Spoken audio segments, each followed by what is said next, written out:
lo comentamos desde el inicio del programa, México batió ayer otro récord de contagios de COVID-19 con más de 33,000 casos positivos en un lapso de 24 horas.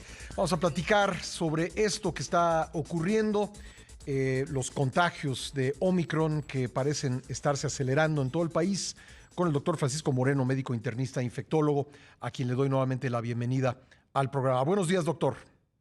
Buenos días, Pascal. Un gusto estar contigo y con tu auditorio. Bueno, pues hay una polémica en torno de si uno debe hacerse una prueba o no y en qué momento hacérsela. Ha habido llamados de distintas autoridades a que ante los síntomas uno se aísle y no corra a hacerse la prueba, pero la contradicción, doctor, es que muchos funcionarios públicos, incluyendo el presidente de la República, se están haciendo la prueba. Pues es que evidentemente lo que debe de hacerse son pruebas. Hay que saber qué es lo que tenemos. No es exclusivo el virus que está circulando, el virus de COVID, el Omicron. Tenemos otro tipo de virus como influenza, como otros virus respiratorios comunes, pues rinovirus, virus incisional, que pueden provocar un cuadro muy similar. Entonces, si tú te vas a aislar cada vez que tengas pues algo de congestión nasal, puedes crear confusión y además se puede crear también un problema laboral.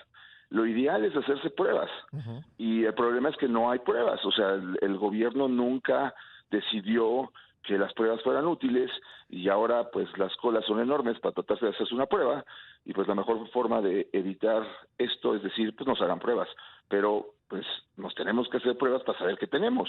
Y además, me imagino, doctor, usted es especialista, pero me imagino que la autoridad sanitaria también necesita saber cómo va avanzando, cómo va progresando el contagio para tomar medidas, por ejemplo, de adecuación hospitalaria. Totalmente de acuerdo, y el problema ha sido ese durante toda la pandemia. Somos el país número 167 en pruebas por millón de habitantes. Solamente en Nicaragua y en Haití se hacen menos pruebas en América que en México. Y hemos navegado la pandemia a ciegas. Y lo que tú dices ahorita es lo que nos está pasando. Estamos tratando de entender cuál es la proyección, cuándo va a ser el pico de Omicron, cuándo va a empezar a disminuir, y es muy complejo. Incluso los matemáticos, el doctor Arthur Elderly, otro epidemiólogo, el doctor Andrew Camus, es complicadísimo si no tenemos los números reales. No vamos a saber cuándo va a ser el pico porque pues va a llegar un momento que la cantidad de pruebas que hay se va a saturar, entonces a lo mejor llegamos a 40,000 nuevos contagios o 50,000. Pero realmente no sabremos el número verdadero. Entonces, sí, pero voy a decir una obviedad. No puede haber más casos que pruebas. Es decir, los casos van a ser en función del número de pruebas que se apliquen. Así es. Cuando tú empiezas a ver que el 80% de las pruebas que estás haciendo salen positivas, me refiero a PCR, o sea, de que la gente que va y se hace una prueba, 80% está teniendo positividad, el número de contagios que hay es altísimo. Y bueno, pues no nos debe de sorprender, estamos llegando a 3 millones de pacientes diarios en el mundo con nuevos casos. Entonces, pues estamos teniendo un pico muy alto, pero no sabemos exactamente cómo andamos porque no tenemos pruebas. ¿En qué tasa de positividad estamos en estos momentos, doctor? Pues mira, varía, pero estamos alrededor del 70%. 70%. O sea, es altísimo, lo que no habíamos visto nunca en la pandemia. Pues se vio en Sudáfrica, se vio en Reino Unido, se vio en Holanda, en Dinamarca, en Noruega, se está viendo en Estados Unidos. Pues evidentemente iba a pasar. Lo que pasa es que aquí como que siempre pensamos que no van a pasar las cosas y las decisiones se hacen cuando pues ya no hay posibilidad de cambiar. Si México hubiera tratado de tener más pruebas, pues no estaríamos pasando por esta situación, pero evidentemente siempre hemos ido atrás de la pandemia. Doctor, pues, ¿qué podemos esperar, digamos, en las próximas semanas en función? Ahora sí que tenemos que vernos en el espejo de otros países. Pues mira, preocupante por varias razones. Los contagios son altísimos, afecta no solamente a pues, la población, también afecta al sector salud.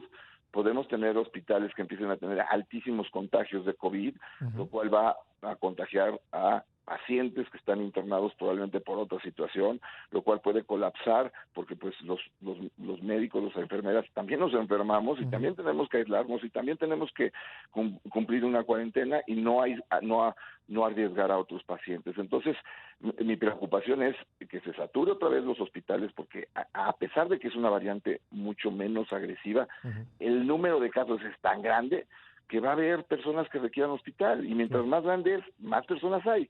Y si a esto le sumas el problema que puede haber de que pues hospitales sufran varios contagios, pues estamos en una situación muy complicada. Sí, porque si se contagian los médicos, aunque los síntomas no sean muy graves, pues no pueden acudir a trabajar, médicos, enfermeras, personal de limpieza y otros trabajadores de la salud. Y eso lo tienen que entender los administradores de los hospitales, me refiero a la gente que trabaja en los hospitales, porque luego exigen que el personal de salud se presente antes de tiempo, y eso pues no solamente va en contra del trabajador de la salud, va en contra de las personas que están internadas por otra situación. Aquí podemos tener contagios intrahospitalarios altos que pueden hacer que esos cuadros leves se conviertan en severos cuando pues la persona está internada por otra cuestión, una neumonía por otra razón, Claro. o un infarto o una cirugía.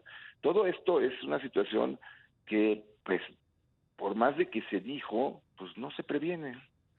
Pues doctor Francisco Moreno, estaremos muy atentos y si usted nos permite en contacto con usted para pues conocer su punto de vista sobre lo que está ocurriendo. Muchas gracias, le mando un abrazo.